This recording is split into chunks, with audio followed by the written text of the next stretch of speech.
Hey everyone, I'm Solomon with ClickX. Today's marketing hack of the day, we're actually doing a series on competitor hacking. And today we're talking about doing a SWOT analysis so you can improve the way you compete, right? With those that you're going one-to-one in terms of grabbing their market share and losing those customers to getting those customers. So let's get started.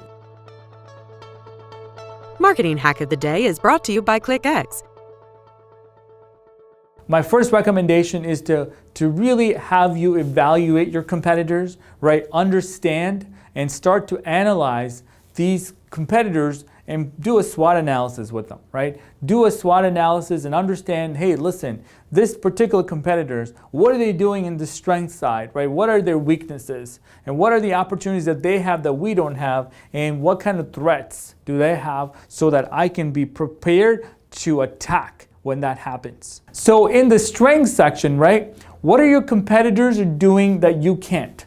So there might be some sort of equipment that they have that you don't have, right? They are faster, better, more innovative.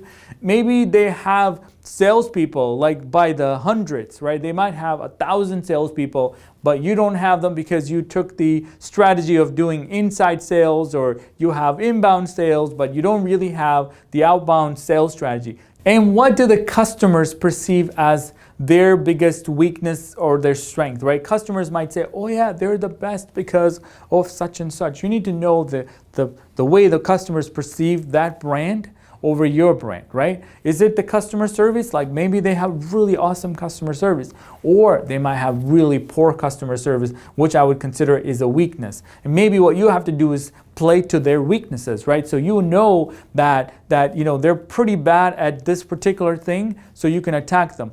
As you're in the game of winning customers and sales, you need to understand what are your competitors' weaknesses so you can play against that, right? You can play to that and actually win customers. You can actually say things like, well, did you know that my competitor does not do this, this, and this? They may not have this kind of technology. They may not have, in-house production, right? They may not be working 24 hours a day. They may not have, lifetime guaranteed. Like if this thing breaks down in 7 years from now, we're going to be able to fix it, whereas they can't. So this is the kind of stuff that I want you to really think about as you're coming up with your marketing strategy, as you're coming up with your sales strategy, as you're actually probably working on improving it and trying to figure out where do you need to be working on. Think about their strengths and the weaknesses. Now, from an opportunities perspective, think about your competitors, right? Are they in a position that they're going to exploit this particular thing that they're in, right? So you both are competing on creating X and Y widgets.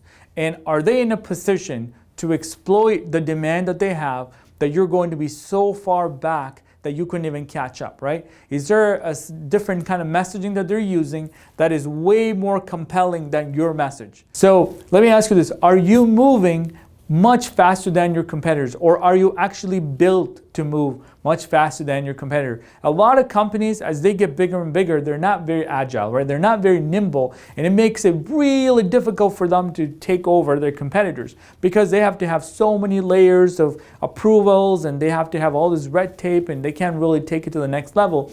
And that gives opportunity for somebody else to move faster and be more innovative and go into new markets and take over. And so you have to think to yourself, are you really set, right? Are you really set up to be able to move faster should an opportunity come about? And you probably already know in your marketplace what are the new opportunities that are going to be opening up in the next 2 years, 3 years, 5 years, maybe 10 years that you need to be settled in on how to take over when that happens. And in the threat side, you have to understand, by understanding their strengths and their weakness and opportunities, I'm almost sure that you can find out their threats, right?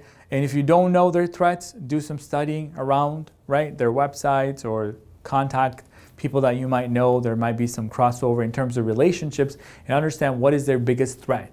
Maybe they're not really utilizing technology to be efficient and automate things and sort of creating a much better lean, mean operation. And that could be the threat, because over time, costs can be the reason that they can go out of business, right? Now, here's some big picture questions for you to think about. what are the opportunities in the marketplace that your competitors have identified that you have yet to identify? Maybe they see a white spot, right, in the landscape. They've seen that white spaces and you haven't really figured it out yet. Maybe it's time that you would go understand where they're headed, start listening to their content that they're creating, right? Social listening, understand where they're communicating, where they are talking about the value proposition, where are they actually going, and maybe work closely. As a competitor, of course, you can only work so close as a competitor, but understand what they're talking about and where do they see the market headed. Obviously, a lot of companies do predictions and stuff like that. Again, I mentioned social media to give you some tactics. I would visit all of the platforms that they're using in their social media channels, whether it's Facebook, whether it's Twitter, Snapchat, Instagram, LinkedIn, it doesn't matter.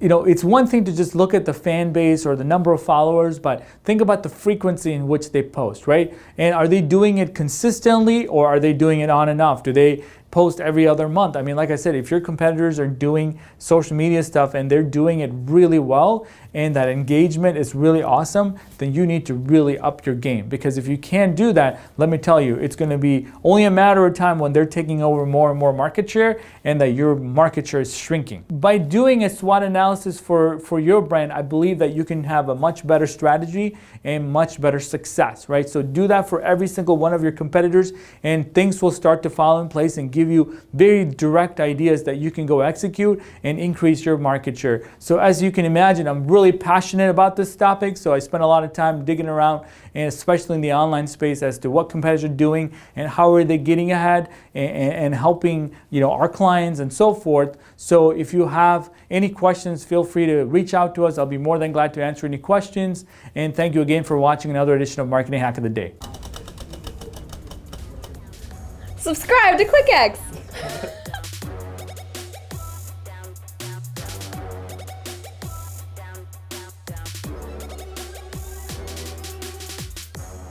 ClickX, helping businesses increase traffic, generate leads, and close deals.